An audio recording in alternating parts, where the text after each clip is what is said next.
예, 안녕하십니까. 자, US 히스토리 시간입니다. 역시 오늘도 시험에 나오는 것들만 얘기하는 시간이죠. 자, 오늘은 현대사로 넘어왔습니다. 그래서 뉴딜 정책과 그 다음에 1960년대 린든 존슨 대통령의 그레이트 소사이어티를 비교하는 그 주제를 다뤄보도록 하겠습니다.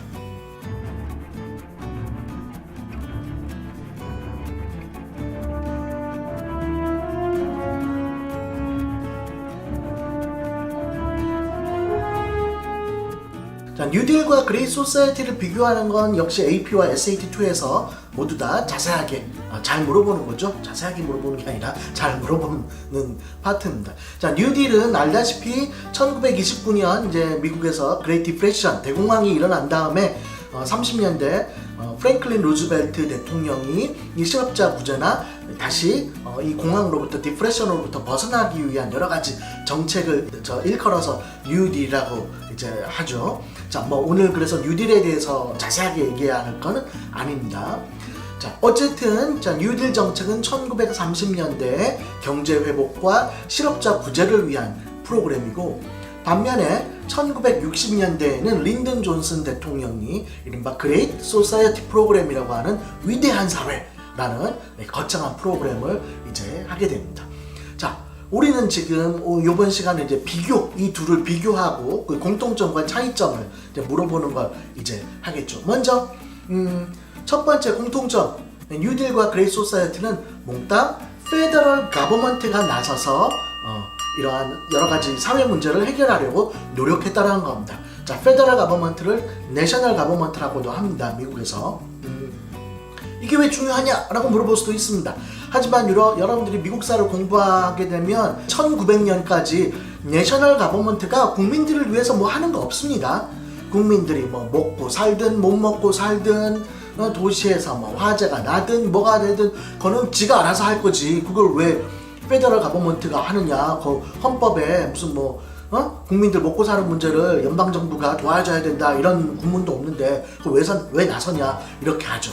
그런데 1890년대 농민들이 이때 1890년대 농민들이 되게 열받았던 시대죠. 이것도 나중에 따로 볼 겁니다.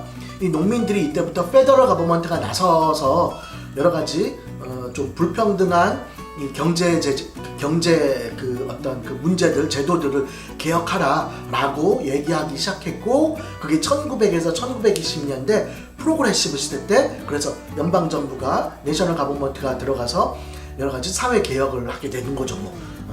티오도어 루즈벨트 대통령 때죠. 그 프로그레시브 에라 때는, 이때는 그래서 모노폴리나 트러스트를 규제하기도 하고, 밋패킹 인더스트리가 얼마나 그러니까 요즘 우리식으로 말하면 국민들의 그 식품 위생과 관련된 이런 것들을 처리하는 법들을 만들기 시작하면서 페더럴 가버먼트 또는 내셔널 가버먼트가 1900년부터 사회에 개입하기 시작합니다.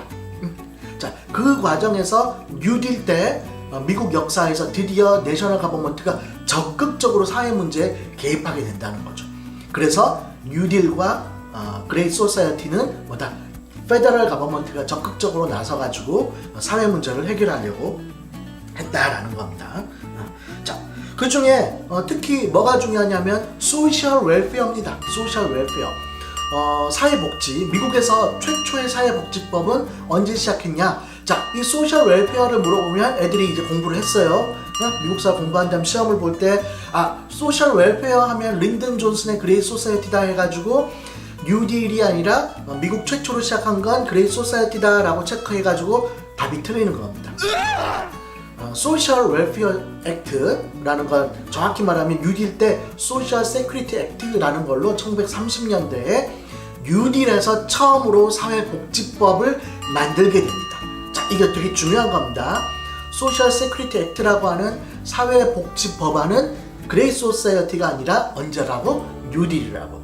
이 뉴딜에서 생긴 게 뉴딜 때 만들었고, 하지만 이 그 소셜 웰페어를 그래서 적극적으로 국가 정책으로 본격적으로 하는 건 누구다?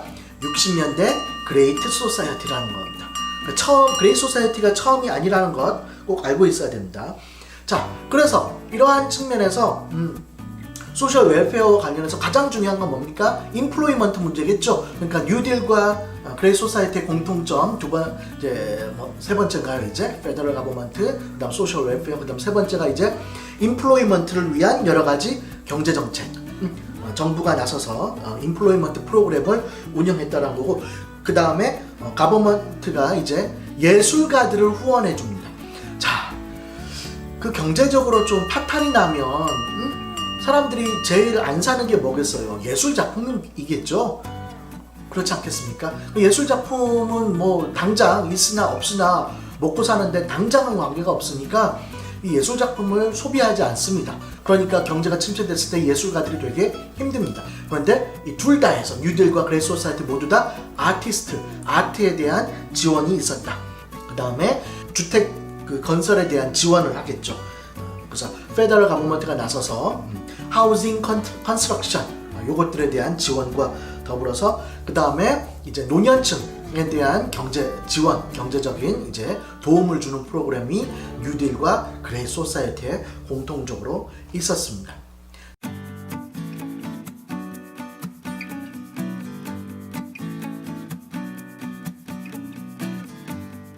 자, 그 다음 차이점입니다. 아까 차이점은 하나 말씀드렸죠. 소셜 세큐리티, 소셜 웰페어는 뉴딜에서 처음 시작했고 본격적으로 한 건 그레이 소사이어티다. 그 다음에 아이들에 대한 문제, 칠드런을 보호하는 문제. 그러니까 좀 저소득층 칠드런이나 좀 장애가 있는 칠드런들에 대한 정부 지원은 오직 그레이트 소사이어티 때문입니다. 때만 합니다. 그때부터만. 뉴딜 때는 실업자 보호니까 아동에 대한 관심은 뉴딜 때는 없었다. 그 다음 가장 중요한 게 흑인에 대한 지원이에요. 흑인에 대한 이게 가장 많이 나오는 거죠. 자, 뉴딜 프로그램은 그 아프리칸 아메리칸을 위해서 특별하게 그들을 위한 정책을 시행한 건 없습니다. 하지만 그레이 소사이어티 때는 흑인들의 시민권을 위해서 정부가 좀 도와주기 시작하죠.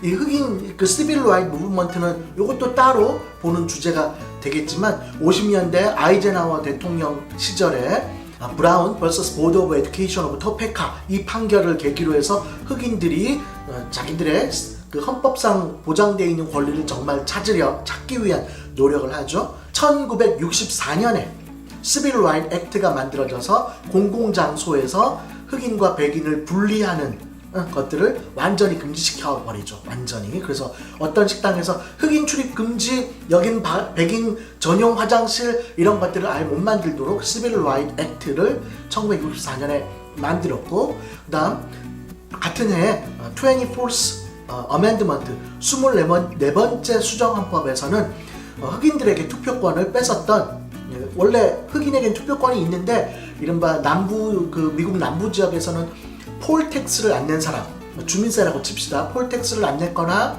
그 다음에 리터러시 테스트, 글자 읽는 능력이 없거나, 그 밖에 그랜드파더 클라우스, 할아버지가 투표권이 없었다 이러면 투표권을 막 안 줬죠. 다양한 방법으로 투표권 안 줬는데 1964년 24th 어멘드먼트는 이제 뭐 하는 겁니까? 폴텍스를 폐지한 겁니다. 세금 안 냈다고 투표권 안 주는 건 이제 금지시켜버린 거죠. 그러면 여전히 뭐가 남나요? 리터러시 테스트나 그랜드파더 클라우스가 있겠죠.